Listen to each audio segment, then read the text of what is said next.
welcome to today's session on building your skills and career as a mid-career professional. My name is Jodi Hammer, and I'm very happy to be here with you today to talk about this most important topic and answer hopefully many of the questions that you might have. We very much want this to be a conversation. So while I have definitely some slides and such to emphasize talking points, I want you, the listener, those of you who are listening live to this, that is, to absolutely put your questions in the chat box, and we will get to as many of them as we can.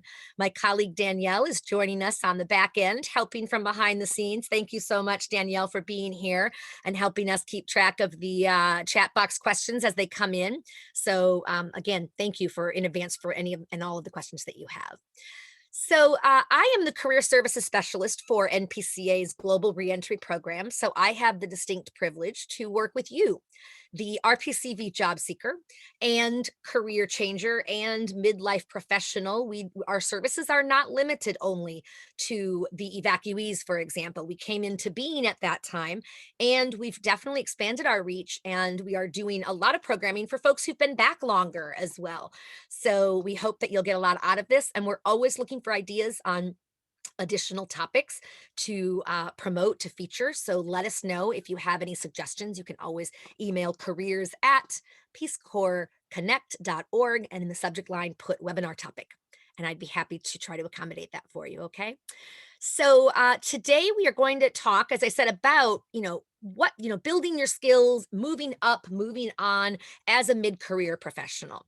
So first I want to actually start with a question. What do you think is a mid-career professional, right? How much experience qualifies you as a mid-career professional? How many, years under your belt, if you will, age-wise, is there such a thing, right? So I'm just curious, and it really doesn't matter where you are in your own personal, uh, you know, development and such. You are absolutely welcome to be here, and even if we come up with maybe an answer and maybe you're just starting your career, that's fine. This will be helpful information for you as you move on. So absolutely consider that. I'm going to look here in the chat box and see what we have. Okay, so we have everything from 5 to 10, 7 to 10, 8 plus, 10 to 12. Absolutely. Yeah. So that just shows you there's a lot of, it's kind of a vague area, right? There's no one set amount of time that qualifies you as, a mid-career professional. So that's the first thing that I want to say, right? When you think about the average career, the lifespan of a career, right, is generally what, at least probably about 40 years when you think about it. So if you put it in that perspective, the halfway point would be 20, right?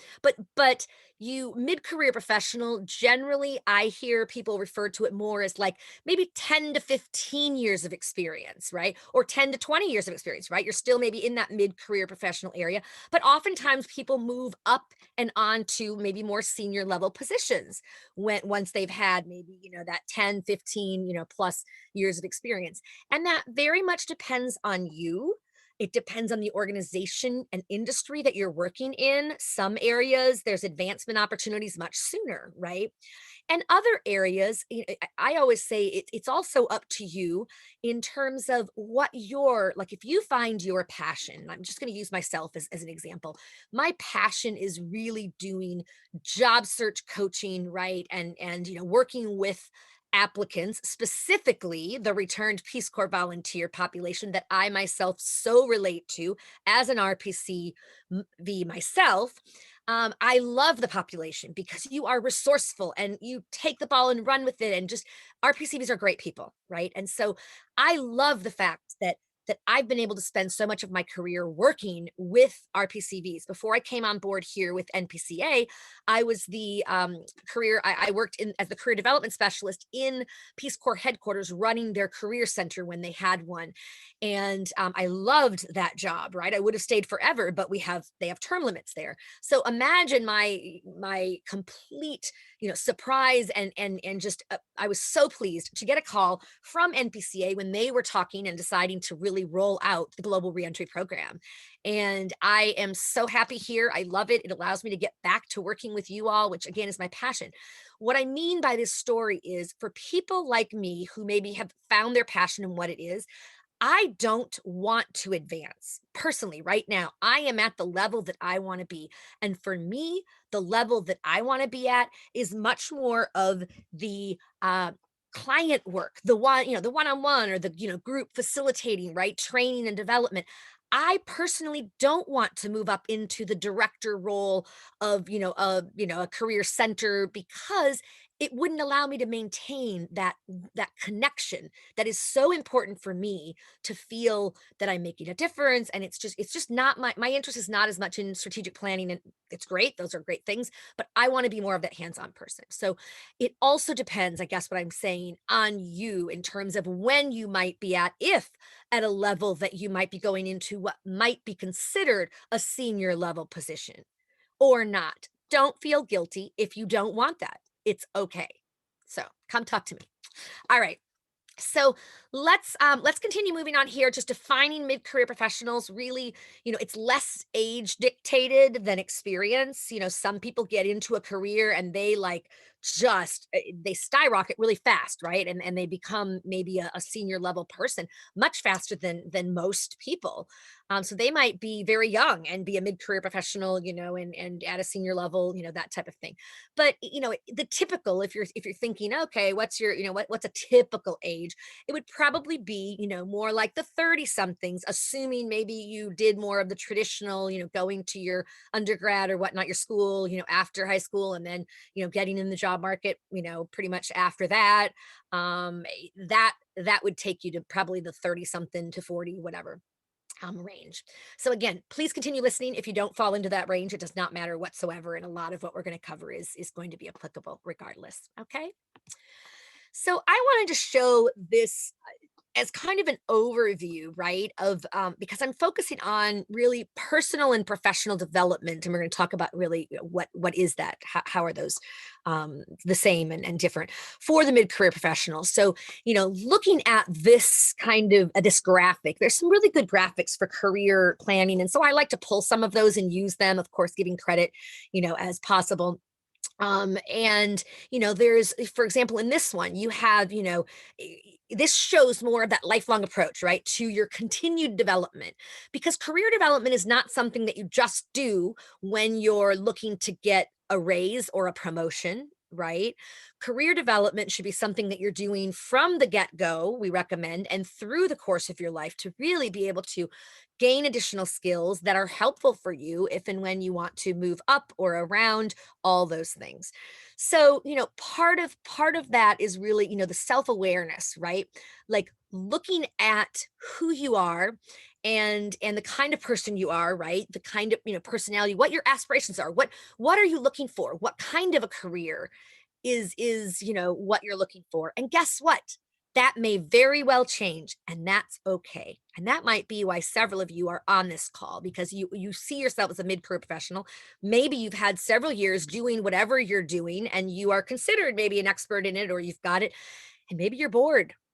Maybe you're just not feeling, or you really don't like it and you're desperate to get something that really feels more rewarding for yourself. That's all really important, being aware of yourself and your needs. It is important, I believe, that you are doing something that is fulfilling. Yes, there are times in your life where you may have to take a job where it's not your best choice, right? In terms of your own personal fulfillment, but you have a family to feed or a mortgage to pay, and it's the pandemic, or who knows, where you might not have as much of that choice. But then I encourage people to really look at the kinds of opportunities and the opportunities that they are taking for those obvious, very important reasons, and look at how you can pull transferable skills from that. What transferable skills are you developing in whatever you're doing that can then help make you more competitive for what's coming? So always looking, there's always that plus side, right, of everything. Even COVID has some, advantages, if you will. And I I am not the one to put out there that I'm happy that COVID is here, but some of the the advantages maybe that you're spending more time with, your immediate family, right? Your children, your whatever, which can be hard as well. Ask me. I have a 7-year-old. But it's also that quality time and some of those things that, things have slowed down in some ways, which can be healthy for you. So looking at any situation as what you can, see as the positive, right? And go from there. Looking at development needs, right? So what have you already developed? And then what skills do you need, to develop? And then goal setting. We're going to talk a lot about how to achieve your professional development goals and goal setting for, mid-career professionals and really professionals in general, right? That's a really important part of this, what we're going to talk about. And then looking at your career, excuse me, looking at your career and building the career that's right for you, right? Knowing that most people change not jobs, but careers multiple times in their lives. I think the latest stat, and this was actually several years ago that I'd heard, and you'll hear different ones depending on how what they're pulling from.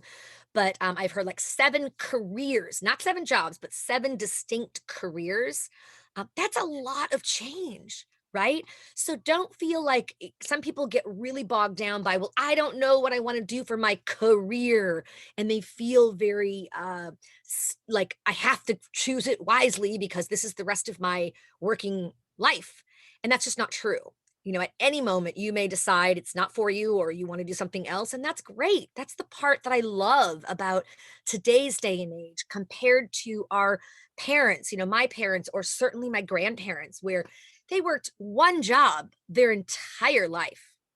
That's just not the reality these days, which I personally like. Gives you more flexibility. So, looking at building your competence, right? So, how are you developing, your skills? It is important. There's certain skills that are essential to really work on developing if you want to move up. And as like for mid career professionals and if who want to maybe move up. So we're going to talk about that more. But are you working actively to develop those?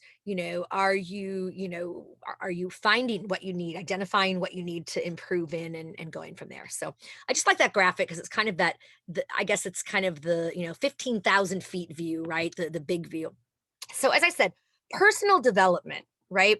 You'll hear people talk about personal development and professional development somewhat interchangeably, right? Certainly personal development, things that you work on for yourself impact your career, communication skills or team building or whatever, those kinds of things that you're looking to get better. They can be very related to your career. But you also have personal development goals like I want to get a doctorate in or a master's, or it could be educational, right? I want to become a certified whatever or a pilot, where these have nothing to do necessarily with maybe your career. Maybe that's something totally different, but you want to be a pilot like the executive director, right? The president of NPCA, Glenn Bloomhorst. He is a licensed pilot, and that is his like stress reliever too. He loves to fly and it just brings him this joy. And so that's a great example of a personal development goal you might have. At this point, I'd love to encourage you to, if you're willing to share, what is one of your personal development goals that you've set for yourself or you just know you want and you want to think about how you can set goals around that. So drop that in the chat box if you can. And great, Danielle, I'll ask you if there are any that are coming in. I don't see any yet, but as there are, to let me know. Okay, so that's personal development, and then you have your professional development goals, more of those traditional. Okay, what are what do I want? How do I want to improve? Right? How can I get there? Right? Checking in with when you have your annual performance review or whatever it is, to take that to heart, maybe even ask, there's nothing wrong with, in fact, it's very welcome for you to ask, hey, if there's one thing that I could improve on in the next 6 months that would help my job, whatever, what would that be? And get their opinion, and I think managers are usually really open to that. And please try not to be defensive. Whatever they say, please don't go in and try to justify, well, I actually do this. I know how to do this. That's not what you want to do. You want to take, even if you don't agree with it, you can certainly say, thank you so much for that input. I really appreciate that. And I'll spend some time maybe processing that more. after this meeting or whatever. But be that gracious, open to feedback is really a trait that leaders have, good leaders have, and that's what you want to develop if you're looking to move up and develop and lead. Okay, Stephanie's shared, get a leadership position in a nonprofit. Okay, great. I just went up here. Live outside the US. Great personal goal. Great. And then Stephanie's get a leadership position in a nonprofit, program director, assistant director, eventually executive director. Great. Now, that one, that's a great personal, goal and professional goal, right? That's very much tied to your profession, right? What you want to do, how you want to give back, how you want to be and show up in your professional life, which is great. Thank you for sharing that. Any others? Project management certification, the PMP, great program, absolutely good. Or a doctorate, nice. So Guillermo, thank you for sharing that too. There's lots of good stuff coming in here. Self-improvement and wellness. Yep. Erica, thank you. Communication skills, physical health, emotional health, right? Absolutely. And, so often these personal goals are the ones that get cast to the side as we get into the new year. I think if you're anything like the typical person, myself included, right? You start the new year with goals. You have your New Year's resolutions. I'm going to get in shape, right? You have this kind of global, or I'm going to lose weight. I'm going to, whatever it is for you. And you start and you're really gung ho on it and you're making good progress. And pretty soon it's just like it gets left because there's not the appropriate planning for it. You really need to plan it and continue and follow up and all of that. And there's ways to do that, which we'll be talking about. Okay. Leslie, thank you for sharing a professional or personal goal for you. Transition from clinical practice to a policy job for healthcare. Great, great, good choice. You know what you want, and now it's more, how do you get there? And how do you plan for and that we're going to talk about that as well in this session. So thank you for sharing that. Build technical skills, absolutely, Morgan. That's great. Become an advisor or at a director level in your area, absolutely. These are all great. Gosh, you guys have good goals and lots of them. That's awesome. Okay, so let's keep going on and let's go on to see kind of how can we bring these to fruition and what are some of the tips to share. So this is career advancement, really requires developing certain skills, right? And I love this graphic from the Balance Career, which is another of my favorite sources for good, quality advice for the job seeker, the mid-career professional, all of that. They have really good advice and also excellent graphics. It's probably one of the best graphic sources I've ever found. They, like this image here, I don't know that person, but I see her name on many graphics and they're amazing. And they're so good. They really help kind of make things pop and people to digest it. So I took that one here. Some of the professional skills, right? I mean, public speaking, right? And that's actually the number one fear of professionals in terms of like what they're afraid to do is public speaking. And one of the ways to improve that one is oftentimes through Toastmasters. And if you're not familiar with Toastmasters, look it up. I imagine they're doing virtual right now, which is different than the in-person, but Toastmasters can help you really kind of practice and get your, public speaking up to par so that you're not, as, nervous or, as concerned about it or as reluctant to do it, because it is important to be able to, represent an organization or a department and, share things and all of that. Flexibility, you all already have that one. That's not a newbie for you all. Successful RPCVs, have proven in their Peace Corps service and or being ripped out of Peace Corps service, right, in the evacuation, your flexibility, your, resourcefulness, your all of that, right? So you're great at that. Teamwork as well. Most RPCVs, you're working with teams, and so you're pretty good at those. But that's another one that's important. So all of these ones that are here, are ones that you can that you can develop, that you can work on, whether it's at home, on your own, and or within your career. So really, I would say these are the ones that are in this graphic are applicable at every certainly at every stage of your career, but definitely as you're looking to like move up into from the mid career, maybe moving toward that more senior level positions, those are the skills that become really essential in leading, and in, in steering, a program or a department or an agency, right? So very important. And then, always be on the lookout, looking always to expand your skill set. We're going to talk about this a little bit later on as well. I just want to say here, looking at both, trainings that are available through your current job, maybe, right? Because most employers do have, or many employers, I should say, have a professional development budget allotted for their workers. Federal government, very much so. This is definitely something that's big in the federal government. You can tap into a lot of different trainings and such. But even outside, the nonprofit, the National Peace Corps Association, they have a professional development fund set up for each employee to allow them to, maybe it helps them, at least it either pays for or helps, reduce the cost of certain trainings that employee feels would help them in their job, ideally, right? But something that would help them. So many people, I'm speaking from the government perspective and federal government, there were so many people who just never used theirs. They just never got around to it or never got organized enough to like follow through on it. They'd be like, oh, I should do that, but they'd never take. You have to take the ball and run with it. You have to do the research and find what you want to do, and you need to present it to whatever department or your supervisor and ask for their, sign off, or whatever, to do these. Do it. This is something that they're paying for or they're contributing to, right? That's great. Just, whatever it is, whether it's a technical skill, maybe you're not as comfortable in Excel as you would like to be. There's lots of, online ones now, and, vice versa, but online programs where you can take and you can go through and improve those skills, so that when you're applying for a job that wants you to know how to do, whether it's pivot tables, which is more advanced, admittedly, but, there's certain skills that maybe you need, you'll have them.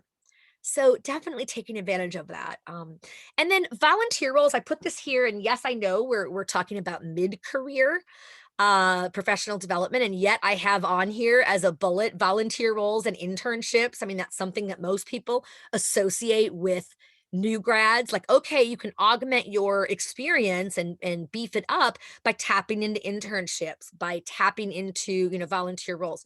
Well, the reality is, let's say you're a mid-career professional and you're looking to advance or maybe pivot altogether, which we'll talk about a little bit later as well, into a different career. And you've done your research and the kinds of skills you need. You could gain those skills if you don't have them from your current job. Maybe it's totally different. You're making a career pivot that has nothing to do with your current job.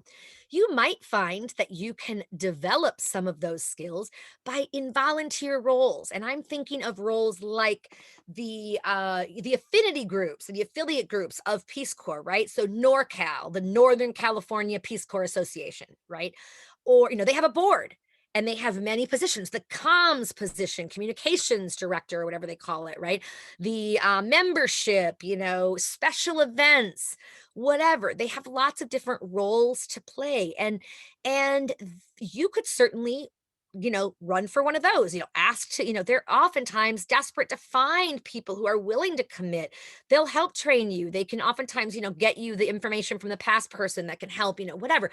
So those are ways that you might, right, that you might find and hone that skill so that you can put that on your resume. And you absolutely can put volunteer work on your resume, and it absolutely counts for toward, in federal, it's seen as exactly the same.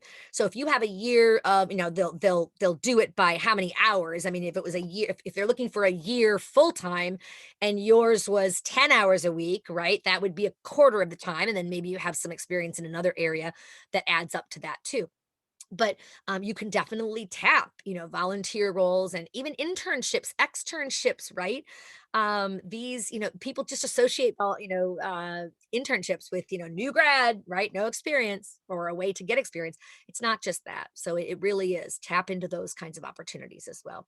Especially, I mean, if you are, unemployed, maybe you lost your job because of COVID, and that stinks, and I get that, and it's been a really tough, job market, maybe you can tap into doing some of those internships or, volunteer types of experiences to kind of keep you it keeps you fresh or gets, your skill set, right, kept fresh, but it also fills that gap where if you've been unemployed for the 9 months, it pushes that down a little bit, right?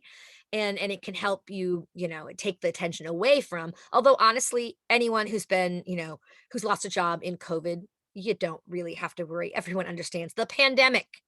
It's not, there it's nothing to your fault, right? With those kinds of things. So just know that.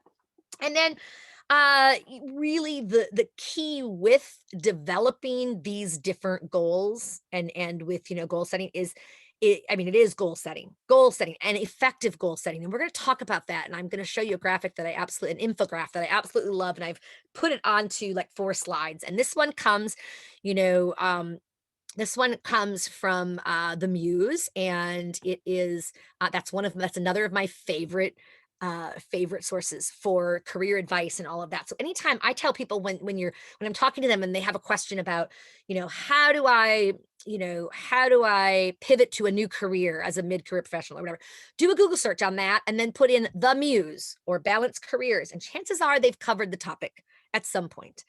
They have really good resources. So just again to plug them. And no, I don't get paid for this. This is because I truly do believe it, and I tend to use a lot of their graphics. So want to give them some kudos there because they are just amazing.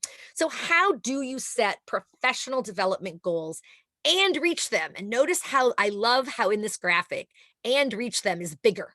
It's like anyone can set professional development goals, but how do you reach them? How do you follow through? That's the challenge. Okay.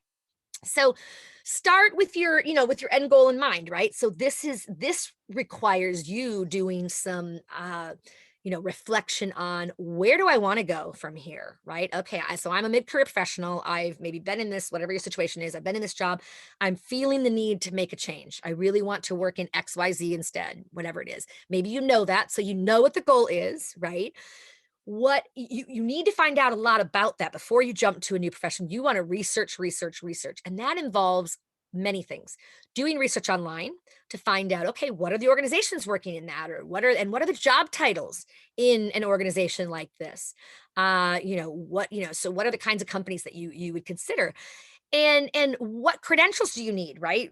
To successfully pivot to that, right? Do you need a certification in something or maybe a master's or whatever? Maybe it's time to go back to grad school part-time or full-time, who knows, right? But maybe not. Maybe there's other things that you can, augment. Maybe you have so much experience that could replace sometimes people who have a lot of experience already and they've been out for 15, 20 years, whatever, and they're moving up, they don't necessarily depends on the job and such, right? But they may not have to drop everything and go back to school to be able to get to that next step. It might be possible to, use their extensive experience that they have and tap into that and really, promote your transferable skills as you're making a case for yourself and doing a really good job with that. So that could work. Okay. So then what they're saying here about working backwards, right? So it's the skills you need, the experience you need, right? Trading certifications, all of that. Like what are you going to need? You're going to find a lot of this also by talking to people in the field. And I think they reference that a little bit, maybe further down as well, but talking to and getting insight or intel, if you will, from people who are working in that industry, in that field, or maybe that company even, right? And how are you going to reach them? And this is a whole different, webinar. We don't have time to go into the details, but reaching out to them through LinkedIn is a very powerful tool to find people, and you can do like the advanced search where people search where you do prior employer and put Peace Corps, just Peace Corps, nothing else, and then or US Peace Corps, whatever, and then current employer and whatever it is, or current industry, and then your what comes up are people who have worked for Peace Corps in some capacity, could be staff or could be in the field. Many of them are RPCVs and people who, even those that are working at headquarters or have worked. So reaching out to them and getting your contacts to know where you can get that information you need to make the best plan to be able to, pivot or go on and move up. So Review, look at your most recent performance evaluation, right? And that's kind of what I was talking about earlier too. You can really ask in your performance review, for content or suggestions on how you can, further improve yourself, and if I can improve right here, one thing in the next quarter, what would help me most? Like getting that insight from them. And then setting SMART goals. And these are one of my favorite acronyms, right? SMART goals. And what do we mean by SMART goals, right? So specific, right? What the goal is, not just I want to eat healthier, I want to be healthier, like you want specific, measurable, right? So measurable, what's the how much, weight will you have lost, over the course of what period of time? What is the way that you'll get to that? I'm just doing these are more like personal ones, right? But your professional ones, might be okay. So you need experience in whatever skill, and you could substitute. What's the specific skill? How to make it measurable. I will take one, and there's some samples down here that you can read actually on the bottom. Complete a blank certification course before the end of the year, right? So it's specific, it's what you're doing, right? Measurable. I'll have it done by the end of the year. That's an accountability type of thing, right? Achievable. You don't want to have one that's completely unrealistic. I will master all aspects of whatever. Like you have to have it be something that's going to be achievable as well. And that'll keep you more motivated, right? And then you can go on to the next thing. Relevant, obviously relevant to what you're, looking to do, what you're looking to pivot to or move up to, that kind of thing. And then the time bound, having some sense of time, not just putting it out there, but within the next 3 months, I will research da da da da, right? So have informational interviews with 3 senior people in my industry this month. Great. That's a really nice, specific, measurable, achievable, right? Realistic realistic and relevant, sorry. And time, time bound within the year. So great. So I hope that helps as well. If there's any questions, start dumping them into the chat box. And I'll take as many as I can. So step 4, creating really a strategy, right? For reaching each of your goals. So whatever your goals are, like partitioning it out, right? And it's okay to focus on, like, you might have a lot of goals, but it's probably overwhelming to try to take on all of them at the same time. So maybe take one or two or a couple, that and work on those and use the SMART goals, really, get, like and break it down and get it done and then move on to another. This is a nice example here of, what I was saying earlier. If your goal is to, get Excel certification. So as step 1, what do you need to do? Before you get it, you have to research, right? You need to find, where are the training programs? What are the costs, right? Then asking your HR person, do you have professional development funds that might, help me pay for this training that would be most helpful in most beneficial in helping me meet my goals, in da da da da. You want to make the case for it, right? Probably put something in writing and like make that case and that ask. Maybe first check with your supervisor and then offer to put something in writing. Now, a lot of times they have a form that you fill out where it has that structure, so you don't have to create it from scratch. So FYI. And then, sign up for the course, right? Take the course, do what you need to study, take the certification exam. Done, right? That's awesome. So, and also the important thing is make sure you carve out time for that goal, right? So if it's one, as much as well as I do, I'm sure, even in COVID times where things are in some ways slower, right? In other ways, they're crazier with, family life and trying to balance and all of that. But when you are trying to take on a professional goal, you need to carve out time for yourself to do that and stick to it, because it's really easy to put others first. If you have a family and such, it's like, oh, but my child needs this and that, or whatever. You need to be able to have that time so that you can carve it out. Or if it's just that you're so busy with other things, that maybe you have a really robust in normal times social life, and it's hard to carve out time from that, but you need to, right?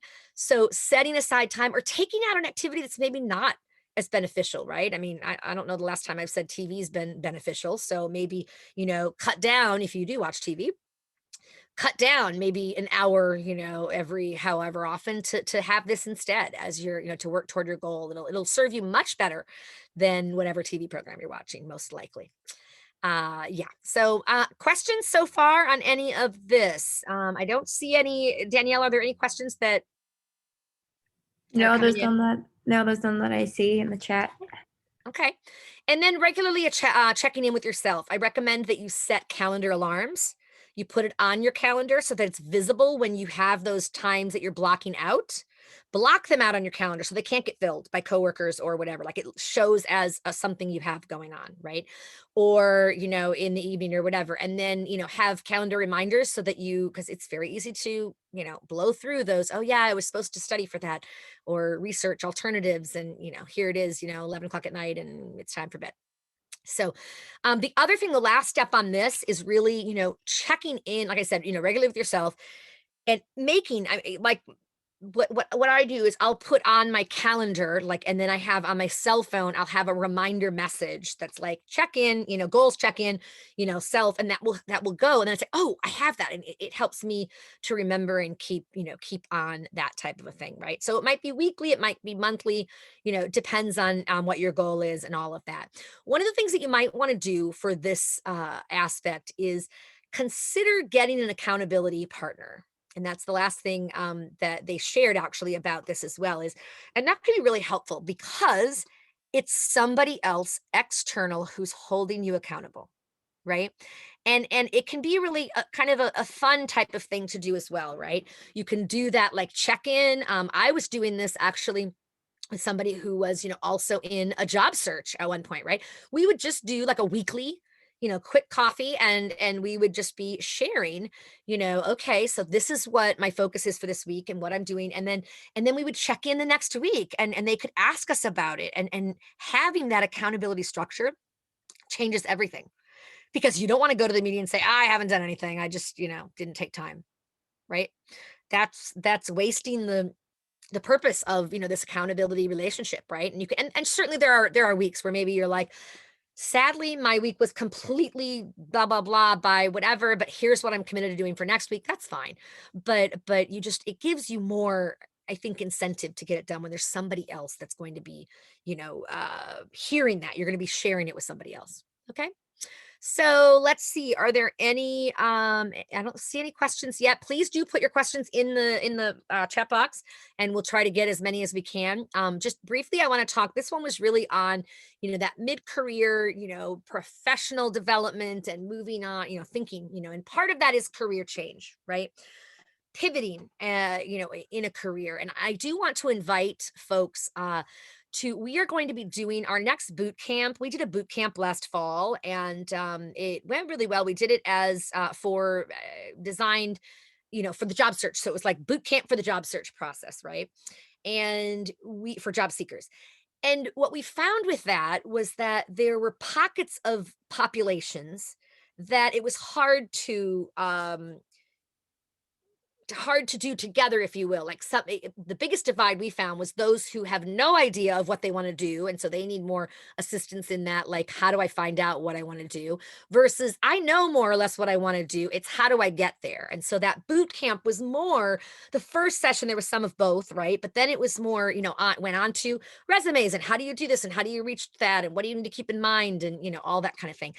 So, what we're doing for this one, we're going to focus, our specialized focus is going to be it's going to be boot camp for the mid-career professional.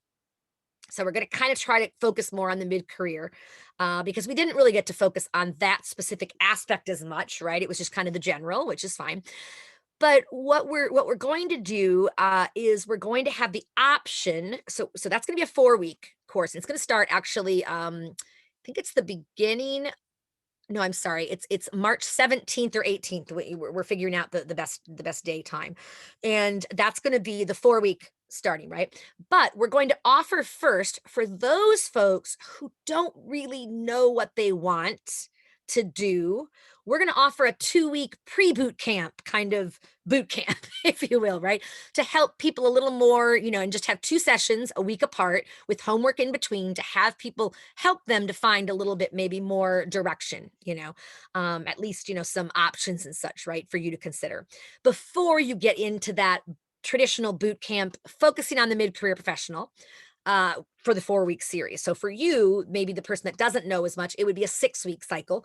And I think we'll actually start the unknown that 17th, 18th, of March, whatever. And then the boot camp, the regular 4-week part will start at the beginning of April. So if you're interested in that, let us know. You will see information coming out on the calendar, and we'll be putting it on the Global Reentry, the next newsletter, all of that. So we'd love to have you as part of that. Okay, great. So when you are pivoting careers, right, changing careers, some of the tips that I think are most important, and these are just some of the categories, right? There's so much we could talk about on this. Exploring what you want, which we've already talked about to some degree, right? Trying to gain insight into what you want. And that might be through, some of the assessments that are out there. There's free and paid ones. There's the Myers-Briggs, there's the skills builder. There's so many. Gosh, there's, you could put some other ones that are in there that you like the best down as well. There's lots of different ones. There's the Kiersey um inventory, and you can find these free ones. There's usually free versions of the paid ones even that might give you more or less that indication. I mean, if money is an issue, and I totally get that, some of them are more expensive to take, right? But they can help in terms of what kind of careers would be best for you, maybe for you to explore. Doesn't mean all of the tips that come out are ones that you are interested in, but this is why this might be an area with your skills and experience and such, what you like, what you enjoy. But then researching the industry, right, before you make that jump. So if you are employed, they always say the best time to get a job is when you have a job. Not that it's impossible without, and there's certainly a lot of people without right now, which we understand because of the terrible, job, how it's been, the job market. But you might be instead prepping for your new career, your new pivot while you're still in your job. Now, sometimes that's not possible because it's just so maybe such an awful toxic work environment, and you might make the difficult decision to leave. Um, so that's something to consider as well. There's a question that's coming in from Stephanie. Is there a network for RPCVs to talk to each other in the field they want to switch to so they can research? I know some local RPCV groups have that as like networking. Yeah, some of the local affiliate groups do that. I know that the RPCVs of Washington, the one that's out here in DC, they do a really good they do some really good work and programs, and a mentoring program that's like really good, very good mentoring program, and they just put a lot into it. But you can also find those very easily, like I said, even on LinkedIn. If it's someone that you don't know, well, first of all, put the word out to your friends, those that you're confiding in, right? If you're looking for another job and you're still working, you may not want your employer to know that you're looking for another job, right? Because you could lose your job. Sometimes they could do that. But you might put the word out, Facebook message, whatever, to some, of your friends, just saying, hey, does anyone have tips or advice? And the way that you do it doesn't have to be, I'm looking for a new job. You might say, hey, I'm looking to connect with someone working in the blah, blah, blah, blah field, looking to do some research related to that, area. Anyone you might know that might be willing to spend, 15, 20 minutes of their time with me. And people might have some really good ideas for you. So look at that as well. The other thing I would say though, RPCVs, Stephanie, to answer your question, there are groups like there's the workplace affinity groups that are mostly federal government, a few not, but each of those organizations are RPCVs that are making it up, right? And they do specialized offerings and such. USAID does a lot of really good open office hours, they call it, and they answer questions from people interested in working at USAID. And they feature different people from the field and domestic to talk about their experiences. And so there's some really good stuff that you can tap into through those as well. The NPCA, a calendar of events, just Peace Corps Connect .org/events has many of those on it, not always. I know there's a really good one coming up on March 4th that's it's going to be it's offered by the Women of Peace Corps Legacy, and they're featuring four female former country directors speaking about their experience and tips, and that should be really good as well. So just taking advantage of what is out there, and then going from there. Okay. And then, tapping, like I said, tapping and expanding your network, that's what it's really all about, right? Expanding it, making sometimes mid-career professionals, and I think now, of course, as we go on and the digital natives who are, I forget now how the millennials, whatever, like they're, maybe the digital natives, they've always grown up with it. They know, they're so good at, technology, whatever.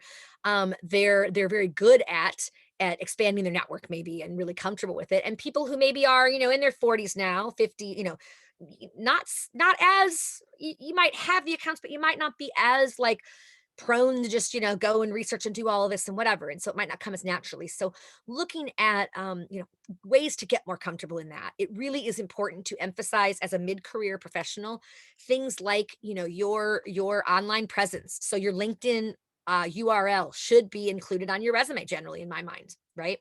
And sharing that, maybe having it in your signature so people can get a really quick, look at at you, your experience, all of that. And yes, put a picture on your LinkedIn profile, not on your resume. Don't want it on the resume unless you're going for like modeling jobs. But on LinkedIn, it's kind of regarded oftentimes as a bit sketchy if people don't have their, like, is this a real profile or somebody who's just, like made this up, whatever. So consider doing that as well. Okay, please put the rest of your questions in there. We have a few minutes left still, on questions to answer some of those questions, right? So this, the career development tips, really, this is, similar to another of the sessions that I'd done, right? In terms of, doing that career chat, asking for, 15 to 20 minutes of their time at their convenience to chat with you about their own experience. That goes over really well, right? People want to help in general, especially RPCVs, right? Return Peace Corps volunteers are awesome, and they know what it's like to come back, and they want help. So great. And then, assess your skills, right? Boost your tech skills. I've already really covered those. And in addition to those, digital natives that already have all of those are sometimes great ones to take. The tech skills, maybe you take something on, whatever program, maybe it's like social media, and maybe you're in nonprofit and you want to improve your social media presence or your skills at doing that. Even if you're not the main career comms person, right? So you can, there's so much that you can take advantage of, and like I said, take advantage of the training funds as well. So just some of the tips that we've gone over. Really, this is kind of a summary. Some of the things that I haven't mentioned yet, but really looking at internal and external opportunities for professional development. It's not just things that your company is offering or that they'll pay for. There's so much that goes on outside of that. And use Google. Make Google your best friend to say best career development professional networks, whatever, and get some of that advice too, right? But also for mid-career professionals, if you're looking at moving up or moving around, you want to make sure that you maintain this fresh collaborative spirit, right? Energetic, right? You don't want to be run over by, the newbies that are coming in that are all, gung ho, whatever. You want to show that you are a collaborator, that you're open to collaborating, you want to collaborate, accept responsibility, take on those opportunities. When they ask for, somebody who'd be willing to help, plan the annual, holiday party or the whatever, getting some of those opportunities under your belt and getting exposure to people who are also maybe from different divisions can really help you move up and your name to be known. They then, oh wow, she did a great job on that. It helps your visibility. So doing that as well. And when there is conflict, addressing it, don't just let it foster. If you're sensing that there's some resistance, by a particular person, obviously do it one on one, not in front of others. But ask, just saying, hey, I just wanted to sit down, briefly, and just, I'm sensing a little bit of, I don't know, discomfort or whatever it is, right? And I just want to, make sure that, I'm not, offending you in some way, or I want to make sure that we can chat about that, just to make sure there's nothing that I need to do to improve in this regard or whatever. Just, excuse me. Um, know when it's time to leave. That's important, right? Sometimes people get stuck in a career and they've lost the passion. They've lost the, like the drive for it, but they just don't have the gumption to like move on, or they just don't, they think that's too big of a whatever. Trust me, you don't want to be in an organization doing something that you're just, for 40 plus hours a week. That's a lot, right? That ends up affecting your own personal well-being, and you don't want that as either, right? And when you do say goodbye, obviously, stay in touch and maintain contacts, because references, all of those kinds of things. You don't want to have somebody want to reference 5 years later and you haven't talked to your boss since 5 years, since you left.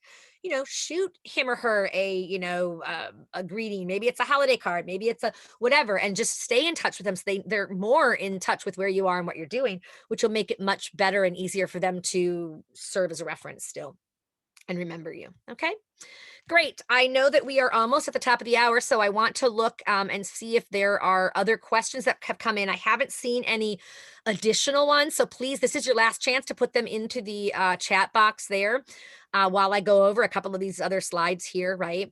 So, the leadership and supervisory experience, that's one thing that I want to tell you. To move up in an organization, one of the areas people get stuck at is, like, you have to have supervisory experience to get, jobs, for many jobs, right? Many jobs in the government, for example, even, right? And so what happens sometimes, people who are working at Peace Corps headquarters, which is great, and I loved it, and I worked there as long as I could, and then some, right? But oftentimes, promotion, you can move up in the number and such, in your grade level quite, quite easily, and that's great, and quite a bit by the time you leave in your 5 years or eight and a half, whatever. And then, but you don't have that supervisory experience, and so all of those jobs you're looking for at that, like, 11, 13, whatever, right? They need supervisory experience. So make sure that in whatever job you're in, take advantage of any opportunities to have whether it's an official or unofficial supervisory role. Maybe it's of interns. Maybe you have an intern that reports to you, and that can be a good way for you to stretch yourself and get that exposure and experience that you can reference in your cover letter, in your interview, when needed to make that jump. Okay. Try to stay out of office politics for obvious reasons, right? You don't want to get entrenched in one or the other. You want to kind of be one of the people who can see both points and who, is committed to doing what's needed to, make it work, whatever. I already said volunteer for committees, special events, things like that. Maintain professionalism always on the job. And that means different things to different people. Some people will, they start a new job and they'll put everyone on their Facebook account that's in there. That's their, uh, you know, in their office. I'm not so much of that. I'm more of a, Facebook. I don't, accept everyone that wants or, connect, or just random, or certainly not random people that I really don't know, right? That's more of my personal, and then my LinkedIn is more of my professional, So it just, people have different preferences, right? But be open to feedback always. Try not to be defensive, as I was saying earlier. And then lastly, mastering the art of I don't know. If your boss or whoever says, what's this, da, da, da, da, instead of just saying, I don't know, say something like, I'm not sure in that regard, but let me check on it and da, da, da, da, da, da, da, and I'll get back to you. Or let them know that, just because you don't know doesn't mean that you're just going to let it sit there for them to then figure out, okay, then how do we need to figure it out? Be that kind of jump starter to help in that regard. Okay. Great. And that brings us to an end of the official presentation. I guess what I want to ask folks right now is if there are any other questions that you have for me, please feel free to ask me in the chat box. Jody, there was a question from Morgan about the boot Mhm. camp. She wants to know, is there a cost, and is there an application process or a limited number of people? Good, And then good she question. said she would like to know where to sign up for boot camp. Yep, thank you. No, that's awesome. No, there is no cost. There is never any cost with our programming, right? With the program that we do for the Return Peace Corps volunteers that we are in charge of, right? And this is a program that I run with my with Rhonda Anstead, actually, who many of you have had the privilege of working with in the past as well. She's amazing, a coach and career coach, and just has really good insight. So there is no cost. The sign up will be, there will be a limited there will be a limit, right? But what we'll be doing is we are just putting it together right now, the shell and the registration for it. So it's going to be announced the end of this month is when we have we do a global reentry newsletter, and it will go out there, but it will also be on our events calendar, watch for that. It will be there by the time that global reentry goes out, which is the last week of the month, because we have to steer people to be able to register. So they'll, be, yeah, they'll be still there. There may be a questionnaire that you fill out, like on, do you know what, because we need to get that insight of, do you know what you want to do, or are you undecided and needing, so that we can know whether or not you need to be in the pre one, and then, as opposed to just the other one. Okay.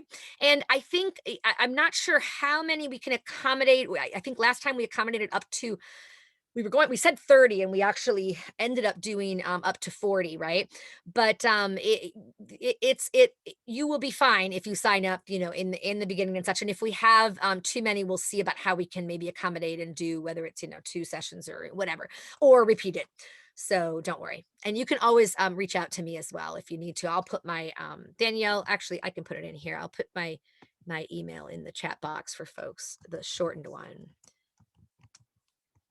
Jodi@rpcv.org if you have questions about it, or concerns. Okay, great. And I'm glad you're excited, Jeannie. I think it'll be a great boot camp, and I'm really excited to do it and to really focus more on the mid-career professional. So, we really are working hard to get the knowledge out there, get the word out there that we are serving, your mid-career. I'm probably going to even do some sessions on senior career, types of topics for folks, as they look to, advance and all of that. So great. Guillermo, great. Glad you're interested. Awesome. We have some good energy around that boot camp. Wonderful. Any other questions that you have for me at this time? You're welcome to either dump them in the chat box, or just even, unmute yourself. I'm fine with that too, and ask the question if that's better. All right. Thanks, everyone, and make it a great day.